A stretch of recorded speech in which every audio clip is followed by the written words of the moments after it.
Salut à vous tous, bienvenue sur CC Info 91, la chaîne YouTube consacrée aux non-voyants. Présenté par Alain Leclerc, avec Pascal Cusson, musique de notre ami José Licenciato, qui nous l'offre gratuitement la musique, merci à lui. Notre blog, nom de domaine, pour que ça soit plus simple pour vous, www.ceci-info91.com. Soyez tous et bienvenus sur la chaîne. Salut à vous tous, bienvenue sur CC Info 91, la chaîne YouTube consacrée aux non-voyants. Aujourd'hui, Windows 11 version 23H2. Attention à vous, ne pas installer, j'ai eu des problèmes. Bien, je vous retrouve pour cette vidéo cette semaine avec beaucoup de plaisir. L'équipe et moi-même, nous sommes vraiment très contents de voir que vous suivez la chaîne. Continuez à vous abonner si ce n'est pas encore fait, ceci nous motive. Je le dis à chaque fois, mais c'est la vérité, n'est-ce pas? Et nous sommes vraiment très contents de voir que vraiment vous êtes fidèles. Aujourd'hui, je vais vous faire la troisième vidéo sur ce Windows 11 23H2.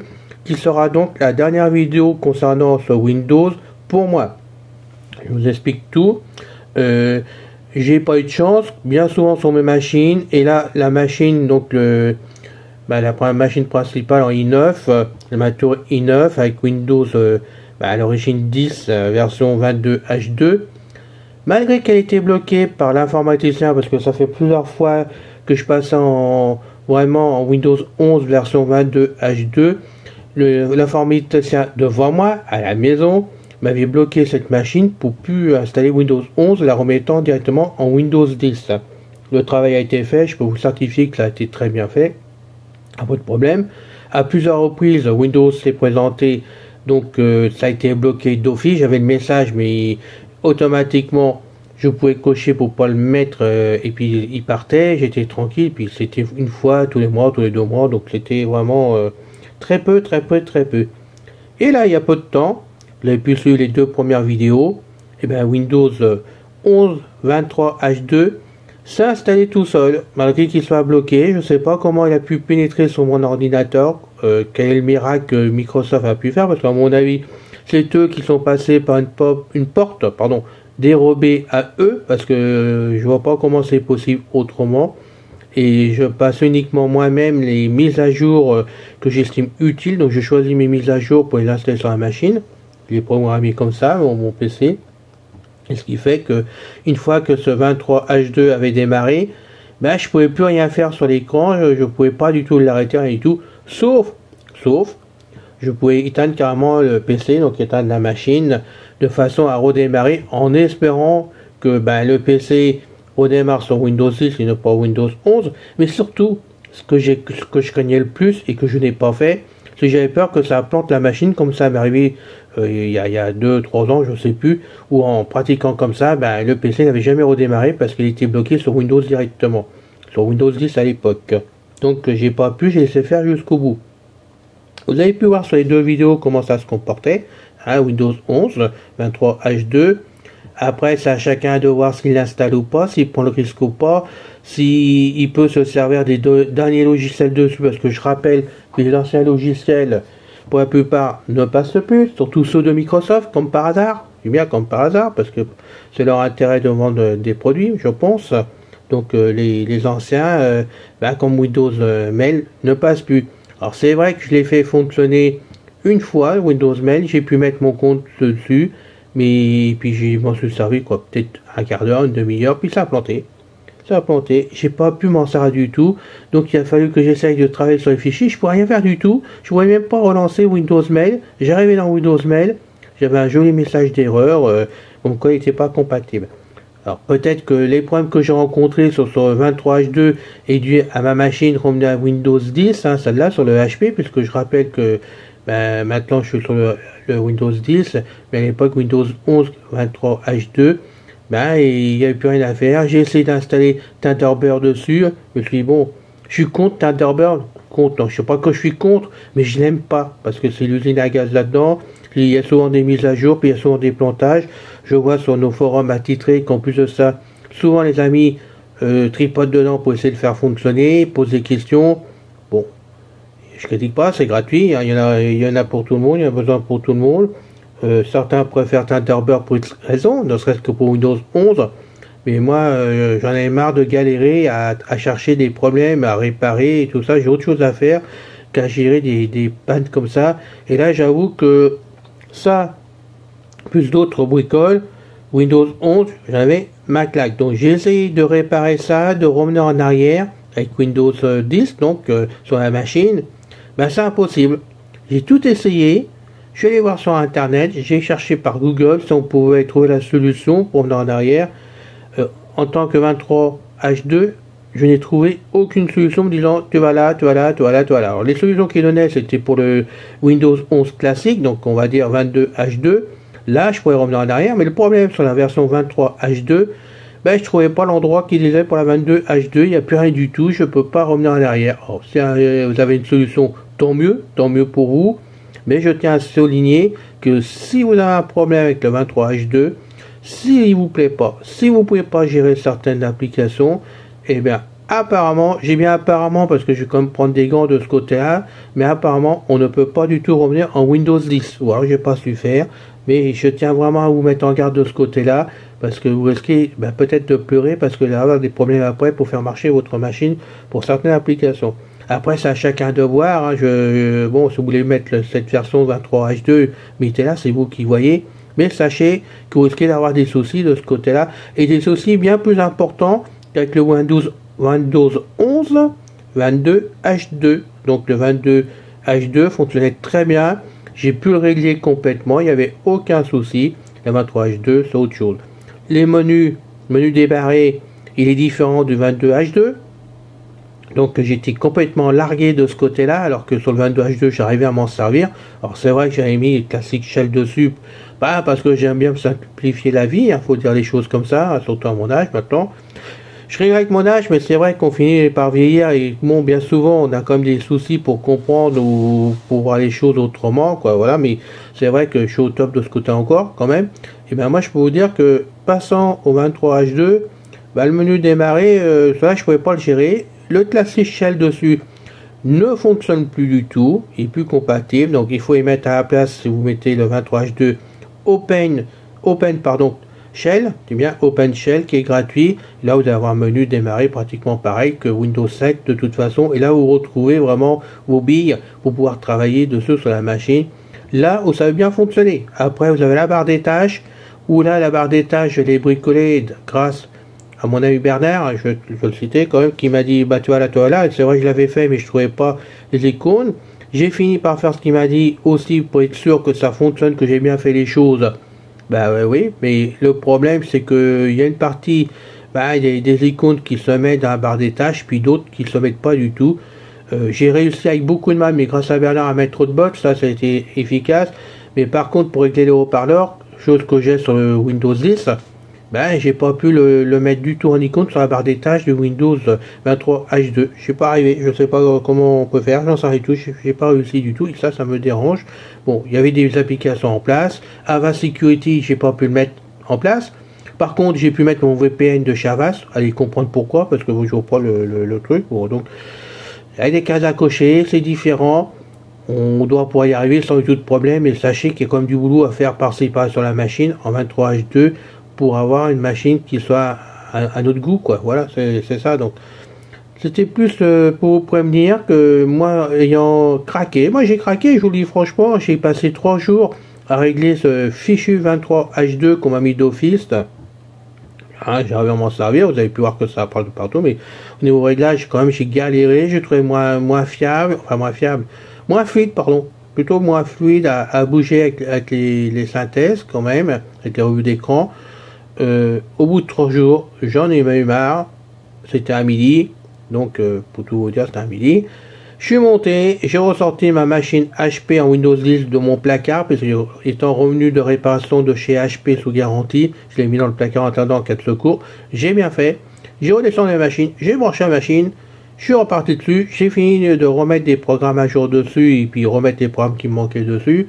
En demi-journée, tout était remis en place dessus. La machine elle est au top depuis, elle marche très bien depuis, je suis vraiment très content. Apparemment elle est bloquée, alors je sais pas pourquoi, mais bon, est-ce que c'est HP qui m'a mis comme ça, j'en sais rien du tout, mais je la laisse comme ça. Elle est en Windows 10 21H, je sais plus combien, 2, parce que je vois pas la suite, je pense que c'est le 2, je vois pas, mais en 21H au lieu de 22H2, et ben moi je peux vous dire que tout tourne dessus impeccable. Et ben on va rester en 21H. Moi je vous dis tout de suite, il n'est pas question, j'aille plus loin, qu'on me propose pas d'office le Windows 11 avec avec Windows 10, voilà, 22H2. Donc on reste en 21, on verra bien si ça reste comme ça, tant que c'est compatible, tant que ça fonctionne, tant que ça pose pas de problème à la machine. Je regarde ma machine, elle tourne très bien, elle est rapide, malgré ça un i7, il y a 16 Go de RAM dessus, de mémoire vive, il y a une carte vidéo de 16 Go de RAM dessus, donc ça allège quand même le microprocesseur pour mes tâches. Tout est mis dessus, je reste comme ça. Par contre, l'autre PC, le i9, qui est quand même pas vieux, il a 2 ans, mais il est très bien en bon état, il va repartir donc chez l'informaticien, parce que je qui déjà qui voit par lui-même le travail qu'il a fait, pourquoi ça a sauté, parce que comme je sais il va se rappeler de ce qu'il m'a fait sur la machine, donc il voit exactement ce qui a été fait dessus, ce que Microsoft a pu faire, parce qu'il y a peut-être des traces, je ne sais pas, mais en rentrant dans le PC, en tant qu'informaticien, il peut peut-être voir des traces de ce qui s'est passé, ne serait-ce qu'avec ne serait-ce qu'avec un logiciel, il m'en avait déjà parlé, donc là je pense qu'il va pouvoir voir ce qui s'est passé. Sont les événements où m'ont bloqué le Windows 11, donc le 23H2, le remettant en Windows 11 s'il peut revenir en arrière, ou alors c'est la propre possibilité, me le formater, il fait ce qu'il veut, mais s'il me le formate, je lui demande de le remettre en Windows 10 bloqué. Voilà, on va dire des choses comme ça. C'est pas que je reste en arrière, parce que je sais très bien qu'il faut évoluer avec son temps, surtout avec les Windows, si on va être compatible. Mais là, c'est la galère pour nous. Donc, tant que je serai pas sûr que ça fonctionne très bien le 23H2, il n'est pas question de le remettre sur une de mes machines. Voilà, c'est pour ça que je vous fais cette vidéo. Et surtout, vous mettre en garde, parce que moi, j'ai galéré. Heureusement, j'ai un PC d'avance. Je suis à mon aise, moi, côté PC, parce que vous savez très bien que j'ai jamais été équipé. Et que là, je me retrouve avec 2 PC de bureau et un PC portable, déjà. Donc, vous pouvez voir que Windows 10 et Windows 11, c'est OK, de ce côté-là. J'ai toujours mon Mac.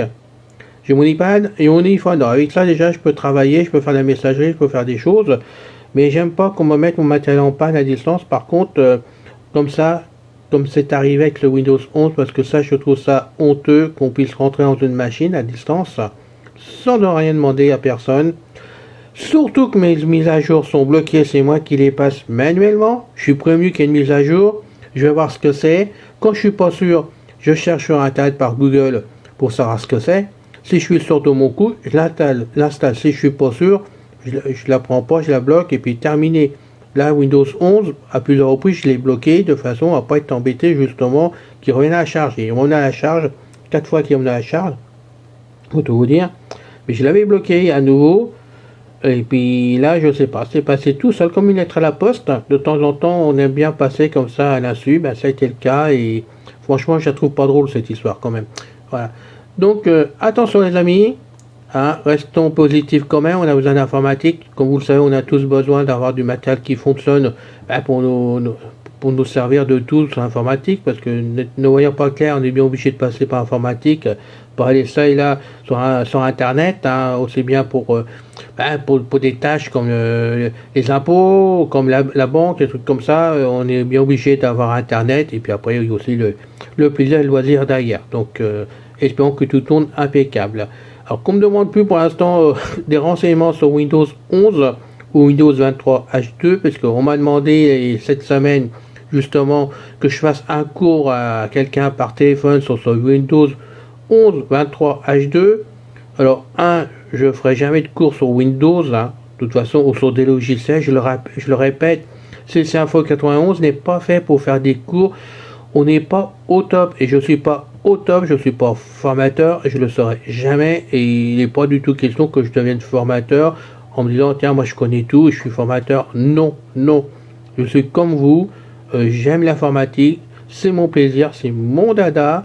j'ai de la chance d'en faire depuis maintenant 82, parce que j'ai commencé sur un 464 et 6128 avant d'arriver sur un PC 286. Vous pouvez voir que je ne sais pas de maintenant quand même, mais j'ai de la chance en plus d'avoir une très bonne mémoire pour tout retenir. Mais moi, ce que je retiens, c'est en tant que particulier pour m'aider, pour me servir du matériel pour moi, et quand je peux aider quelqu'un, je le fais volontiers, il n'y a aucun souci, je peux donner des conseils, mais c'est pas des cours. Je pourrais jamais donner des cours d'informatique, ce n'est pas possible. Je peux juste apporter mon petit savoir que j'ai acquis au fil du temps grâce à ma mémoire et à mon informatique. C'est tout ce que je peux faire. Donc j'aimerais bien que quand même qu'on comprenne bien la différence entre quelqu'un qui essaie d'aider là où il peut, normalement, hein, et qui le fait avec plaisir, et puis un vrai formateur qui lui, bon, de toute façon, un formateur fait payer en plus de ça. Donc on va pas lui piquer son travail, hein, c'est son travail, ses finances, sa vie.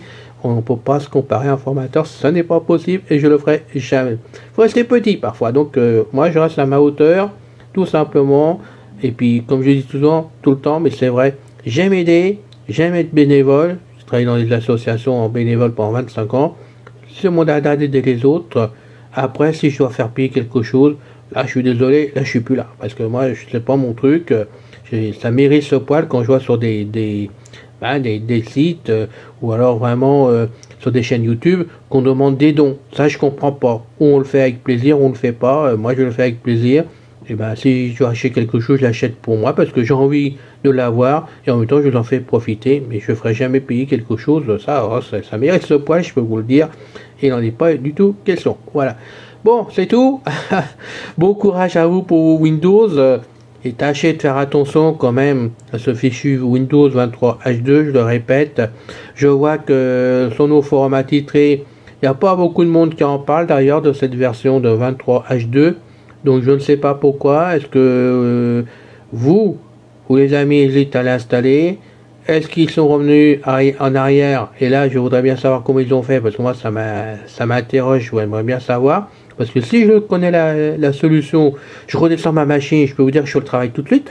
Il n'y a pas de souci pour cela. Donc, merci de m'écrire à l'adresse habituelle, hein, leclerc91@gmail.com. Donc, LECLIR ALAIN 91, tout attaché en minuscule, @gmail.com. Voilà. Je rigole un peu, je peux vous le dire, mais je la trouve pas drôle. Voilà, donc, prévenez-moi si vous avez une solution, faites attention à vous, couvrez-vous. Et puis, je vous le redis, si vous avez besoin, envie de faire des vidéos, faire des interviews, nous apporter des solutions, je sais pas, vous avez envie de parler de votre matériel, des choses qu'on peut se servir à nous en plus en tant que non-voyants, mais qu'on connaît pas du tout aussi bien concernant nos produits à nous que d'autres produits du commerce courant, faut pas hésiter, hein, écrivez-moi et on en parlera. Alors, ou on fera ça ensemble, ou si vous voulez pas qu'on le fasse ensemble, je le ferai tout seul, ou Pascal selon ses capacités. Mais vous n'ayez crainte, hein, si vous nous apportez quelque chose, on dira que c'est de votre part. Alors, soit avec votre nom de famille, soit avec votre adresse email, soit tout ce que vous voulez, ou quel est votre prénom, ou rien du tout, de la part d'un ami. Il n'y a pas de souci. On n'est pas là pour récupérer les renseignements des personnes, ou leurs solutions. Non, pas du tout. On est ouvert à tout le monde et tout le monde a le droit à la parole ici. Du moment que ça aide tout le monde, c'est notre but en information. Voilà. À bientôt, passez tous une très bonne et agréable journée. Et puis bon courage, à bientôt. Salut! C'est fini les amis. Merci d'être passé sur la chaîne. Je vous dis à bientôt avec Pascal. Pensez à vous abonner, c'est important pour nous. Pensez à venir sur notre forum, c'est aussi important pour nous. Et puis n'oubliez pas, on a notre blog maintenant avec un nom de domaine www.ceci-info91.com. Ceci Info 91, il y a un S à info bien sûr. Bye bye les filles, salut les gars, à bientôt.